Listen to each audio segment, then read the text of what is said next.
We provide you the platform to turn your dreams into reality. Give wings to your aspirations with KR Mangalam University. ये समाजवाद नहीं, ये मुल्ला मौलवी का नमाजवाद है। ये इस्लामी अकीदे का नमाजवाद भी नहीं है, ये मुल्ला मौलवी का नमाजवाद है। इसलिए ये पिछड़े, दलित और ओबीसी के आरक्षण को जिस ढंग से नष्ट करने का प्रयास कर रहे हैं, जिस ढंग से उस पे पिछले दरवाजे से सेंध मारने का काम कर रहे हैं, श्री नरेंद्र मोदी जी के नेतृत्व में भारतीय जनता पार्टी और एनडीए की सरकार इसे कदापि नहीं होने देगी। वक्फ बोर्ड के बारे में मैं पूछना चाहता हूं, अगर आपके दिल में इतना दर्द है तेजस्वी यादव जी, आप जवाब दीजिए कि पटना में वक्फ को लेकर लालू प्रसाद यादव जी का संसद में 2010 का दिया गया बयान है कि बहुत गड़बड़ हो गया है, सब जमीन कब्जा कर ली गई है।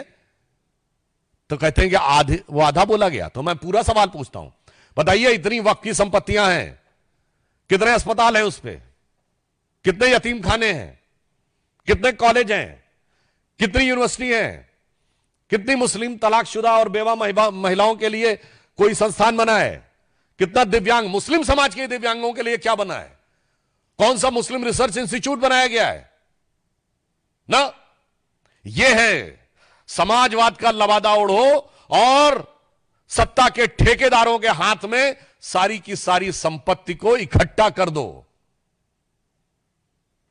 इसलिए आज वेदना के साथ, उदाहरण के लिए गोविंदपुर ग्राम में, बिहार में, जहां 95% हिंदू रहते हैं, वक्फ बोर्ड का दावा है। और यहां सिर्फ हिंदू मुसलमान की बात नहीं है। मुनम्बम में, केरल में क्रिश्चियन समाज के 400 घरों के ऊपर वक्फ बोर्ड का दावा।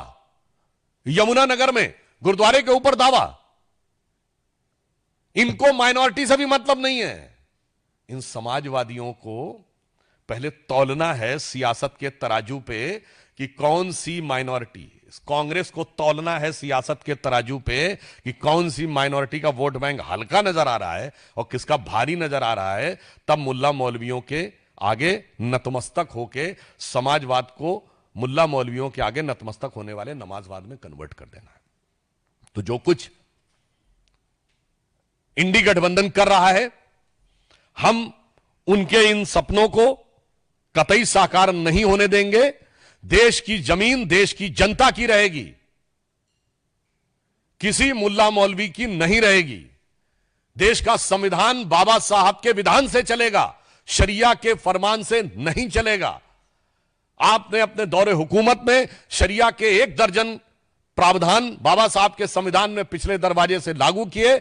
आप इस संविधान को शरिया स्क्रिप्ट बनाना चाहते हैं, हम नहीं होने देंगे। और अंत में मैं कहना चाहूंगा, अपराधीकरण की प्रतीक राजद, भ्रष्टाचार की प्रतीक कांग्रेस, दोनों मिलकर, और दोनों के युवा नेता, एक अधेड़ उम्र का युवा नेता, एक देखिए कितना शिक्षित युवा नेता जिसको क्या कुछ पता है, और ये कह रहे हैं कि भगवान बुद्ध की धरती, नालंदा की धरती का कायाकल्प ये करेंगे। पहले तो मैं इनसे कहना चाहूंगा, वक्त पे कुछ जानकारी लेनी है तो आरिफ मोहम्मद खान साहब राज्यपाल हैं, जाके थोड़ा पढ़िए, समझिए, तो आपको समझ में आएगा कि इस्लामी अकीदे में, इस्लामी इल्म में वक्फ का क्या महत्व है। मगर क्या बताएं, पढ़ने के लिए भी, सुनने के लिए भी, समझने के लिए बुद्धि होनी चाहिए। तो इसलिए इनसे कहना चाहूंगा, समाजवाद के बारे में एक बड़े प्रख्यात समाजवादी कवि हुए हैं अदम गोंडवी। उन्होंने समाजवादी विचारधारा में आए हुए विकार पे दुखी होकर एक कविता लिखी थी, वो मैं आज आपके सामने अर्पित करना चाहता हूं। ये राजद, सपा और इंडी गठबंधन के नेताओं के लिए। और राम राज्य की अवधारणा जो गांधी जी ने दी थी, उसका क्या हाल किया कांग्रेस के नेताओं के लिए। तो अदम गोंडवी जी, ये उनका वाक्य है, मेरा नहीं, ये समाजवादी कवि थे। उन्होंने लिखा था, काजू भुना है प्लेट में विस्की गिलास में, उतरा है राम राज्यों विधायक निवास में। काजू भुना है प्लेट में विस्की गिलास में, उतरा है राम राज्यों विधायक निवास में। और आगे उनके शब्द हैं, पक्के समाजवादी हैं तस्कर हो या डकैत। ये मेरे शब्द नहीं है, ये अदम गोंडवी जी के शब्द हैं। पक्के समाजवादी हैं तस्कर हो या डकैत, कितना असर है खादी के उजले लिबास में। मगर आज जो बिहार में हुआ है उसको देखकर मेरे मन में भाव आता, तो मैं एक पंक्ति इसके आगे अपने मन से इसको समर्पित करते हुए कहना चाहूंगा कि पक्के नमाजवादी हैं राजद हो या कांग्रेस, पक्के नमाजवादी हैं राजद हो या कांग्रेस, कितनी तड़प है कठमुल्ला वोटों की प्यास में। तो इसलिए मैं बहुत पीड़ा के साथ और मैं बिहार की प्रबुद्ध जनता का आह्वान करता हूं कि उसके सामने दो रास्ते हैं, राष्ट्रवाद और समाजवाद, अवास्तविक समाजवाद के रास्ते पर चलती हुई भाजपा और जदयू, और कठमुल्लापन वाले नमाजवाद के रास्ते पर चलती हुई इंडी गठबंधन, जो सरकार में आने पर पिछले दरवाजे से शरिया लागू करने के लिए कोशिश करेगी, और एक तरफ हमारी सरकार जो बाबा साहब के संविधान की रक्षा करने के लिए कृत संकल्पित रहेगी।